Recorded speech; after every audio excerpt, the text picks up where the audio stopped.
boxing fans, maligayang pagbabalik. Alibay, rason, palusot. Bawat isang boxer meron ito. Ngunit may isang boxer na nawasak ng pagkatalo niya. At ang rason di umano ay pagiging Muslim niya. Allah is the greatest. Allahu Akbar. Alamin natin ang kontrobersiya na marahil nag-iisa lang sa mundo. Natalo umano dahil sa relihiyon. Enter Naseem Hamed, kilala bilang Vince Naz, isang boksingero mula sa Britanya na nagbigay ng kakaibang kulay sa mundo ng boxing noon. Sumikat siya hindi lamang sa kanyang kahusayan sa ring, pati na rin sa kanyang ekstravaganteng personalidad at mga pasabog na mga ring entrance. Ang pagpasok sa ring gamit ang flying carpet, magagarang kotse at iba pang gimmick.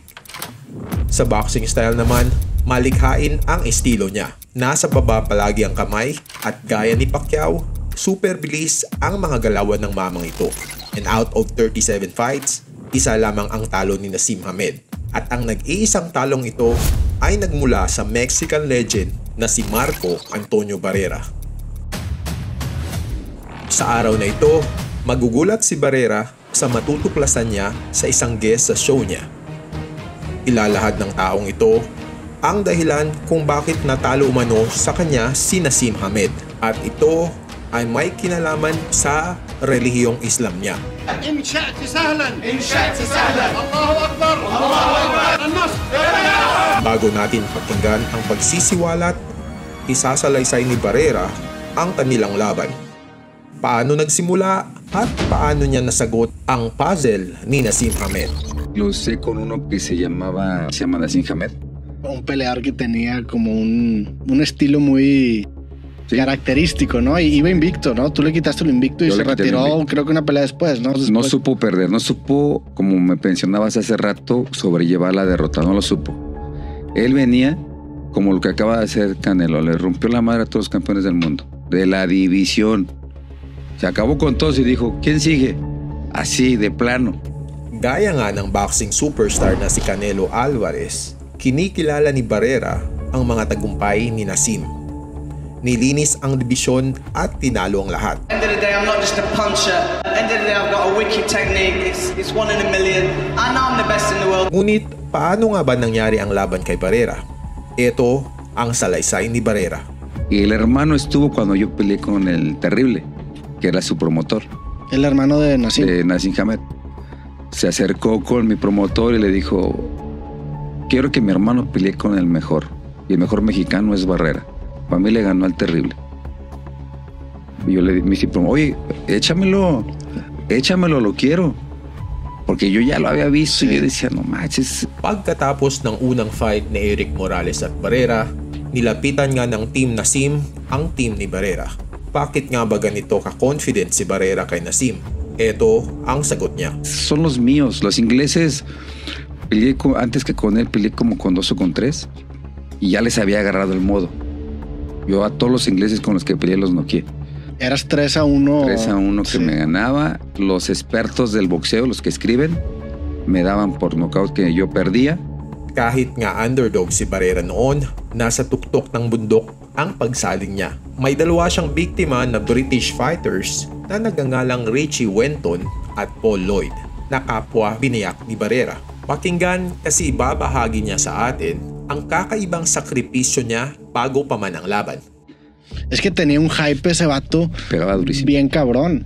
Y ves sus highlight reels y sí. Eran puros knockouts espectaculares y puros movimientos. Bien loco. Y no había un precedente de alguien que lo haya metido en problemas, ¿o sí? No, nadie.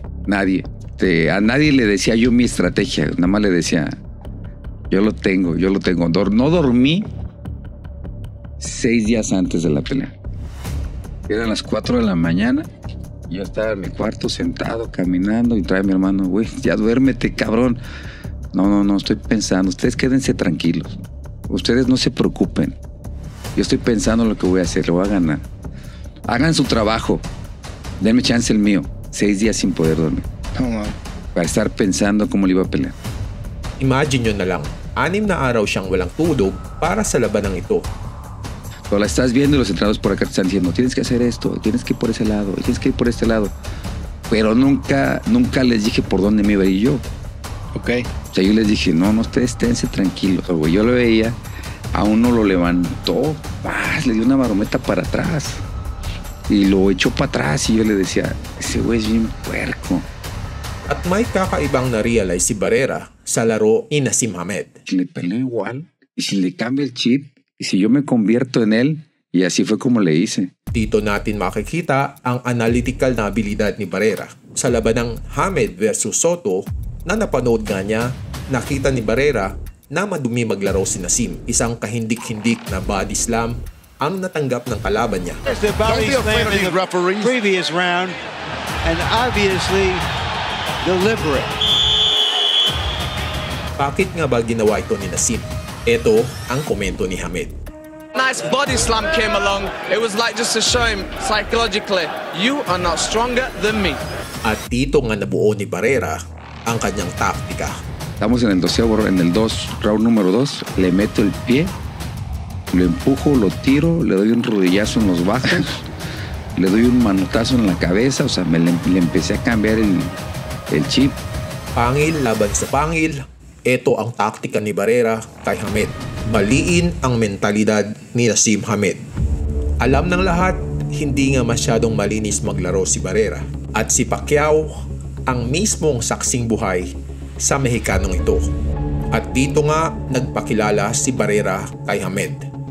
Ako ang hari ng maduming laro, na judo, tinuhod sa itlog, at binatukan sa ulo. Ganito dinurog ni Barrera ang mentalidad ng Muslim. At ng huling round, may ginawa pa ang Mexicano. De hecho, lo que me salió en el 12º round, sí fue de mi corazón. Eso sí, para que no estaba planeado. Cuando me tira, lo agarro de acá, así tipo gente de México, ya sabes, sacando la sopa. Y todavía le decía, who's your daddy? Who's your daddy? O sea, ya me quitaron un punto, pues no me importa, lo voy a hacer completo, ¿no? Entonces yo lo azotaba así en la esquina y le decía, who's your daddy? Who's your daddy? Se me quedó viendo como diciendo, ¿qué pedo con este güey? Inumpleto ni Barrera ang kanyang plano. Kahit alam niyang mawawalan siya ng puntos, binangga ni Barrera sa poste ang ulo ni Hamed at nanalo nga si Barrera sa fight na ito. Happy ending na sana, ngunit sa isang interview kamakailan lang, may nalaman siyang marahil ang tunay na dahilan ng pagkatalo ni Hamed na ikagugulat niya. Enter WBO President Francisco Barcalcer, isang abogado na siya ring pinuno ng isa sa mga major boxing organization. Gugulatin niya si Barrera sa tunay umano na dahilan ng pagkatalo ni Naseem. Ito muna at pag-uusapan nila ang husay ni Naseem. Hay que quitarse el sombrero porque Hamed era un boxeador espectacular, lo ponían y la gente era loca con verle, era un estilo alocado que no se sabía dónde salían los golpes, pero se mantenía ganando y pegaba. Sí. Yo no sé, tú puedes decirlo. Sí, pegaba durísimo, me dio un puro rozón, sí. Me abrió aquí, entonces pues dije, habría que boxearlo. Había que boxearlo y tú lo hiciste magistralmente. Nagsimula ang usapan sa pagbibigay ng pugay ni Francisco sa panalo ni Barrera. Pero may sasabihin ang guest na ito na ikaiinis ni Barrera. La gente no sabe esto. El que tenga la oportunidad de ver esa pelea, el video, cuando él baja en la alfombra, él es de la religión musulmana. Sí. Y alguien tira cerveza. Se dice, parece agua de riñón, pero... No. Yo pienso que era cerveza, pero él pensó que era cerveza. Yo lo dialogué con él después. Entonces tiran esa cerveza y él como que se siente que lo tocó la cerveza. Yo creo que eso lo afectó, fíjate. Porque empezó a voltear para todos lados. Como que se sintió raro. May nagtapo ng beer sa kay Naseem nung entrance niya.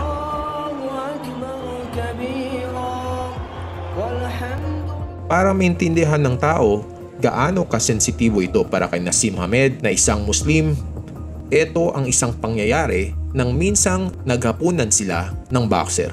Estábamos cenando en Londres, él me invitó a cenar y cuando llegamos al postre, pedimos un postre y entonces el postre tiene un saborcito raro y era amaretto, el licor ese, y me dijo, pruébalo. Yo le dije, sí, tiene amaretto y no lo tocó. Así de estricto era en ese asunto.